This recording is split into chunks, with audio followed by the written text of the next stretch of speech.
গহপুৰ ধেনেধৰা জয় গণেশ কনষ্ট্ৰাকশ্যনত চুৰিকাণ্ড ফেক্টৰীৰ দেৱাল পাৰ হৈ চোৰে চলালে লুটপাট প্ৰায় ২০,০০০ টকাৰ বিভিন্ন সামগ্ৰী চুৰি কৰি নিয়ে চোৰে ফেক্টৰীত কাম কৰি থকা এজন কৰ্মচাৰীক চুৰি কৰাৰ সন্দেহ কৰা হয় ইতিমধ্যে জয় গণেশ কনষ্ট্ৰাকশ্যনৰ স্বত্বাধিকাৰীয়ে গহপুৰ থানাত খবৰ দিয়াৰ পিছতেই আৰক্ষীয়ে অনুসন্ধান আৰম্ভ কৰে দুজনকৈ ব্যক্তিক সন্দেহ কৰা হৈছিল যদিও আৰক্ষীৰ সন্ধানত সমৰজ্যোতি পেগু নামৰ এজনক আৰক্ষীয়ে ইতিমধ্যে আটক কৰিছে আচলতে প্ৰায় কালি 11:30 পৰা 12:30 ভিতৰত ৰাতি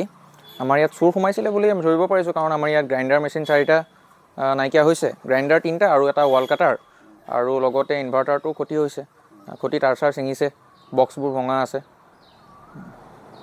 কোন ঠাইৰ পৰা এই বস্তু গ্ৰাইণ্ডাৰ মেচিন নিছে আপোনাৰ 3টা আৰু লগতে এটা ৱাল কাটাৰ মেচিন নিছে আৰু ইনভাৰ্টাৰটো ক্ষতি কৰিছে ইনভাৰ্টাৰটো তাঁৰ ছিঙিলে কিন্তু কিমানমান টকাৰ ক্ষতি কৰিলে বা লৈ গ'ল যিকেইটা মেচিন হয় মেচিনকেইটা প্ৰায় 20,000 টকা মূল্যৰ হ'ব আৰু ইনভাৰ্টাৰটো কি ক্ষতি হৈছে এতিয়ালৈকে ধৰিব পৰা নাই দেখিছোঁ যিহেতু ভাঙি আছে অলপ তাঁৰ ছিঙিছে কিন্তু কি হৈছে সঠিককৈ ধৰিব পৰা নাই আৰু কাৰোবাক সন্দেহ কৰিছে নেকি সন্দেহ মানে আমাৰ ইয়াত কেমেৰা লাগি আছিল ইণ্ডাষ্ট্ৰীত দেখিছোঁ এতিয়া কেমেৰাত ফুটেজবোৰ পাইছোঁ আমি পুলিচক জনাইছোঁ সেইমতে গহপুৰ পুলিচ প্ৰশাসনক জনাইছোঁ আমি তেওঁলোক আহিছে তদন্ত কৰিছে তেওঁলোকে চাইছে বাকীখিনি বস্তু উদ্ধাৰ কৰিছে এই যিটো ঘটনা হৈছে আচলতে ক'ৰ পৰা হৈছে আপোনালোকৰ ফেক্টৰীটোৰ নাম কি আৰু কোন ঠাইৰ পৰা আমাৰ এইটো গহপুৰ ধেনধৰাত আছে আমাৰ এইটো ইণ্ডাষ্ট্ৰী আমাৰ ইণ্ডাষ্ট্ৰীটোৰ নাম হৈছে জয় গণেশ কনষ্ট্ৰাকশ্যন আমি পেভাৰ ব্লকছ ৰেডিমেড ৱাল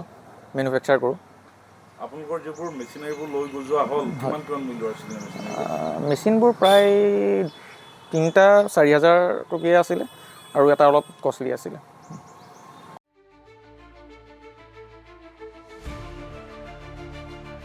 গহপুৰৰ পৰা বিপুল হীৰাৰ ৰিপৰ্ট এনি ভাৰত 24